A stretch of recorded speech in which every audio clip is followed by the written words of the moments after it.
So one question I get a lot on my video here, that this is my TAF frame Schwinn bike that I bought at Walmart. On those videos I get a lot of questions about how to upgrade, specs, that kind of thing. One of the questions I get a lot on the videos is what bottom bracket I used or what crankset I used. So I was going to go over really simple way to understand bottom brackets, because it can get a little complicated. Basically, just about any mountain bike that you buy at a big box store is going to have what's called a BSA bottom bracket. That refers to the threading, also the size, but mostly the threads. So the most common one, 99.9% of the bikes you're going to find, even high-end bikes, they're going to have a BSA. They come in 68 and 73 millimeter widths. So you have to find out what width your particular frame has.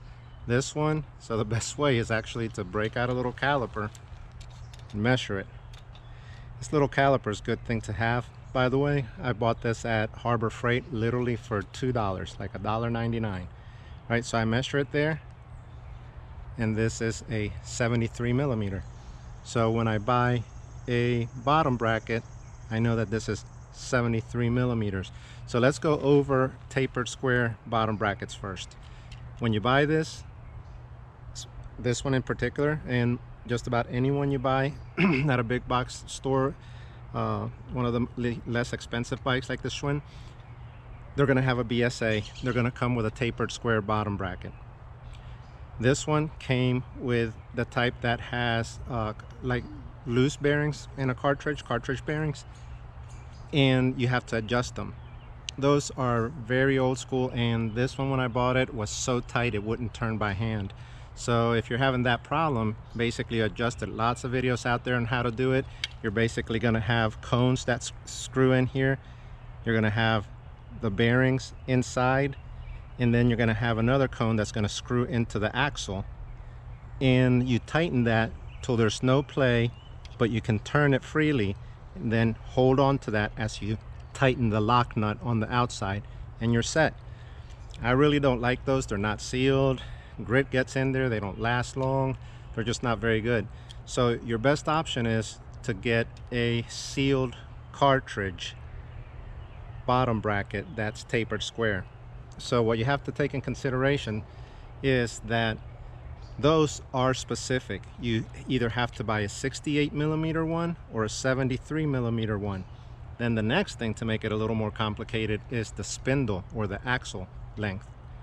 So I was just looking for a replacement for this bike, because I literally, when I was upgrading this, I shouldn't have done it, but I threw away the crankset and the bottom bracket. Now that I have my Venso, if you've seen it on another video, I need to put this one back together with all the parts I saved, and I don't have a bottom bracket or a crankset.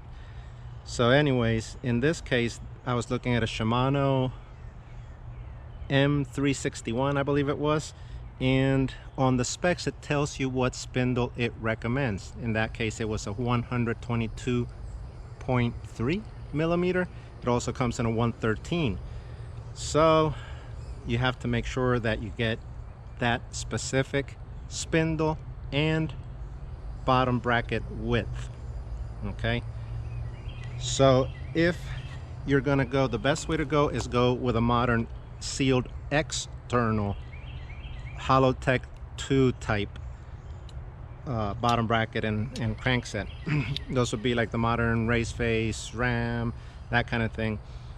Most of those will come as a BSA standard for both 68 and 73 millimeters. So one bottom bracket will fit both with spacers that I'm going to show in a second. Then the other thing you have to be mindful is they do come in two diameters. They come in 24 millimeter axle and a 30 millimeter axle. 99.9% of them 24 millimeter. That's kind of the standard. So your higher end, like I believe the race face turbine, for example, is a 30 millimeter axle, but then you're getting way up there for a crankset that costs more than this bike. But got to be mindful of that. All right, so I recently upgraded my other bike's bottom bracket just because it was old. I'd had it for a year, has a lot of miles, so before it failed I just went ahead and updated it, and I used the Shimano this and XT that you can get on Amazon for about 24 bucks. When you read the reviews on this bottom bracket, a lot of people are asking the same question: will this fit my bike? Will this fit my other bike? So unless you have a, like, there's certain bikes that use specific, like brand specific bottom brackets, those are few. Trek, Specialized, and Cannondale come to mind, but anything other than that, Santa Cruz, Pivot, Diamondback, anything like that, they're gonna have, for the most part, a standard bottom bracket. So this one will fit both a 68 and a 73 millimeter. This a 73 millimeter. As a guide, still read the instructions on your crankset, and on the bottom bracket you buy. But in general, let's see, this is the drive side, which would be the right side. So you check here and it says right, so it goes like this.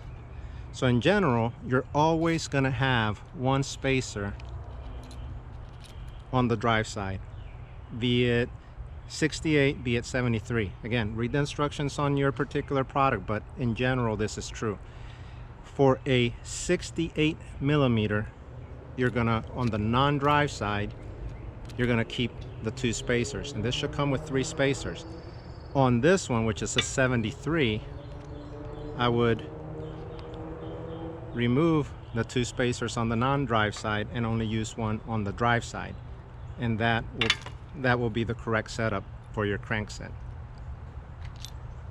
So that's convenient because, like I said, one will fit both 68 and 73, plus the axle is standard 24 millimeter for 99% of your cranksets out there. Make sure that you verify all this when you buy it. Therefore, this will fit many different aftermarket cranksets.